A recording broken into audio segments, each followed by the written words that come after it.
We had a rather short session. The party woke up the next morning.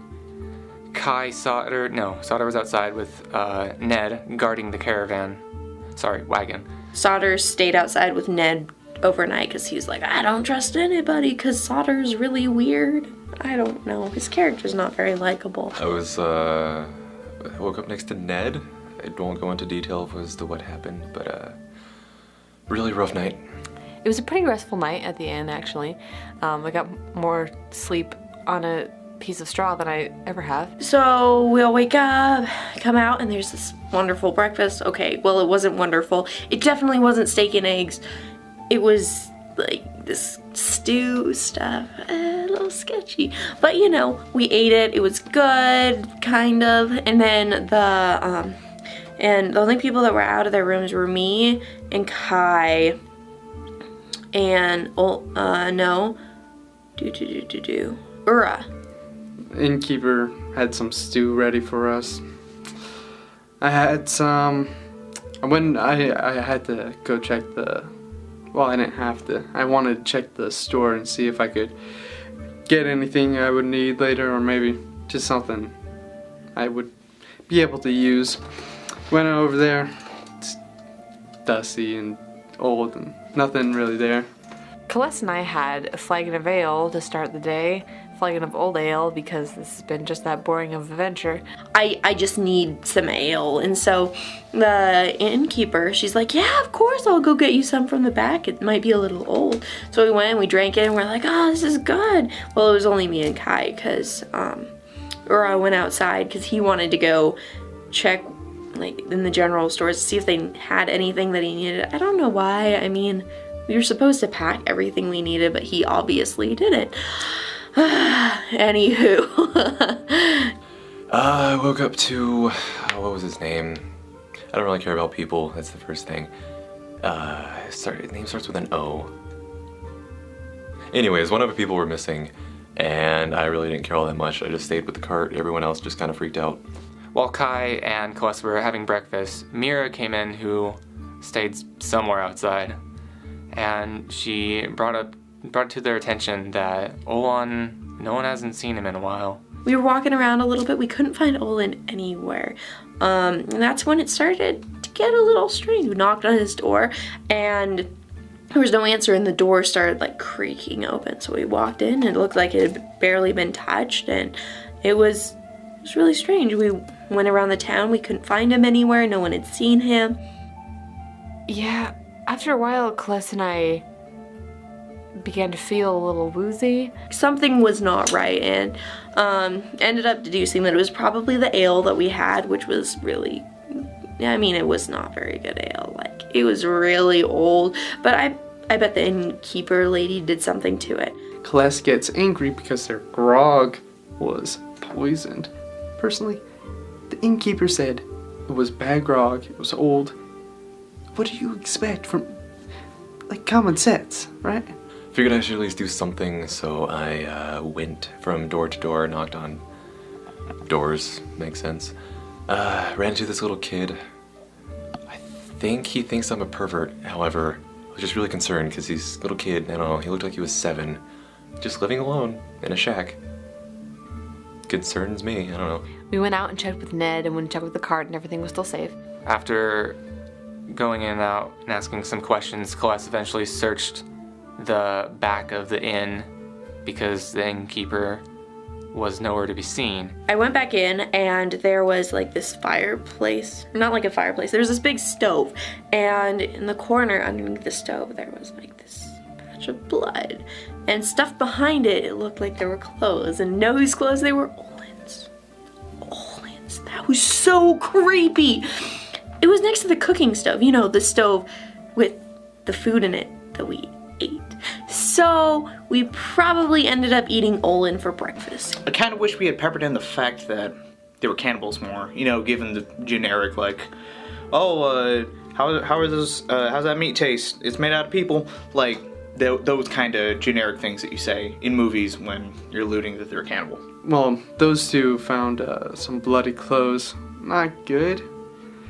Which kind of brought us back to the stew, and it was kind of like, maybe They fed us him, which isn't good.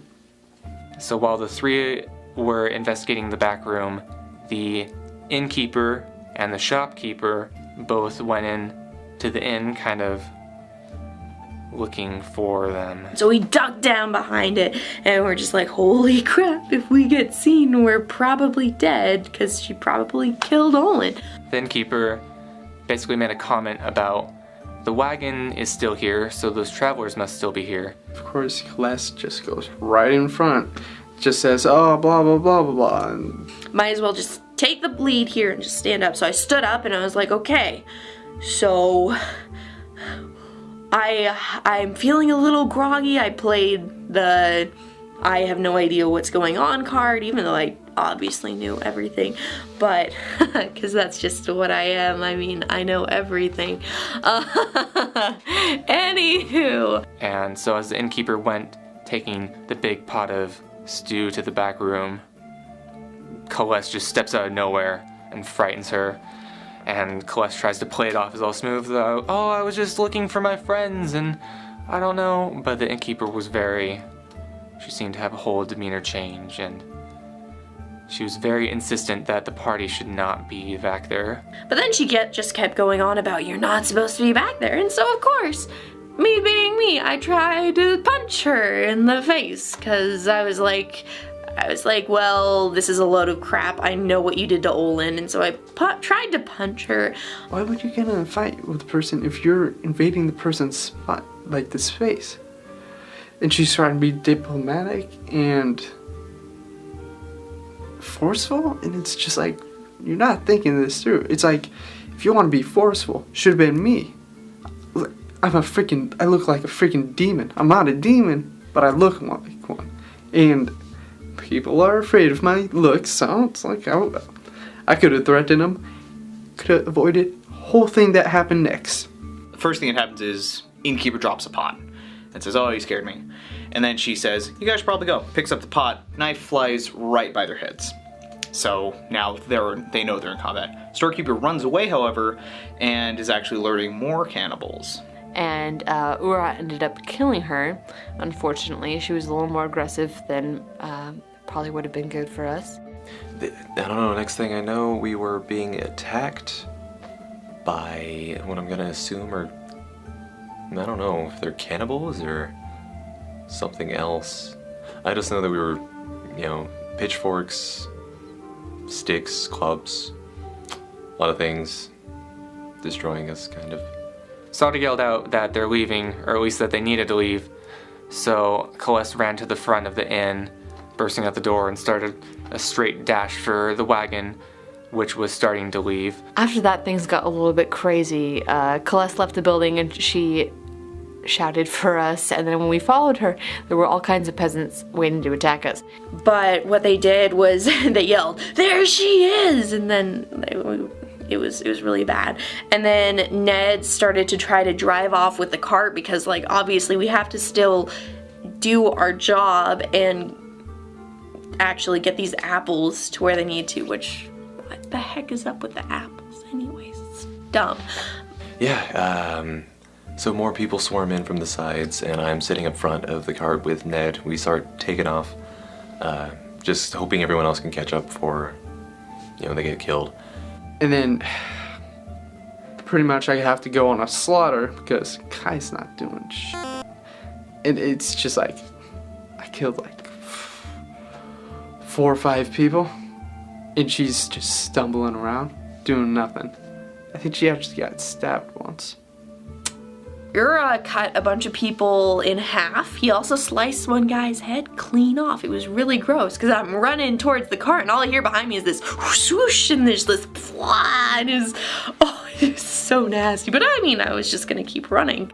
There was a pretty big squabble. I was basically useless the entire time because I was in such a drugged up state, and I ended up getting blood and guts spilled all over me thanks to Ura, which it could have done that a little more gracefully, but I was just kind of really full of rage because I couldn't do anything. I mean, I got hit in the shoulder by one of the people, so I pulled out my rapier and just kind of lunged into the guy. Did this really epic stab thrust. Sauter basically does a flying leap off the wagon with his rapier, piercing one of the villagers and tackling him to the ground. And then got swarmed from the sides.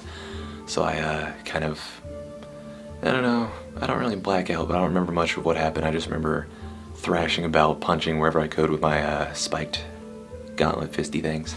And eventually we all reunited back at the cart, except for Celeste ended up pushing over one of the apple crates. And then, of course, Celeste has to knock out one of the barrels for apples. I'm not getting that taken out of my wages. She's gonna pay for all of that. That's a bit of a bummer, because not only are we missing our caravan leader, but now we're missing one of the goods that we promised to deliver. Sauter decided to finish off the rest. The villager who had been hit by the barrel of apples, Sauter kind of chased him, but he went into a house, or into the general store actually, came back with a heavy crossbow, fired a bolt, just kind of sailed over and missed. On his way back, he noticed just like the glint of something at the bottom of the barrel. Turns out that I think Celeste pushed over one of the barrels and just smashed it open. Now there are apples everywhere. And while looking at it, I noticed something made of metal. I don't know. I really didn't get a chance to look at it. I guess I'll have to confront the others with it next time. The whole thing of it could have been avoided if Celeste had not attacked the person. Yeah, it's kind of fishy. Guy turns up dead. No one finds him. But one death for pretty much, I'd say, over half the village. Yeah. I think Celeste is kind of f***ed up. She says she's a good person. Really makes me question about what Celeste is doing, though. Like, she always plays off this I'm superior role, and then, she does things like destroys the mission item, which is the barrel of apples. That doesn't really seem like something a follower of Torag would do. So, the session didn't span a whole lot of time, both in-game and real, but they did have it was a very long combat. The party chose to basically kill everyone, even though they could have left or, worked out a different way or a quicker way out of town. But we'll see where they go without Olan to lead them, and how Ned's gonna deal with the loss of his work partner, so to speak.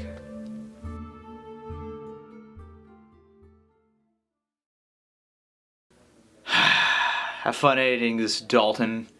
You skinny white, snickerdoodle eating, innovative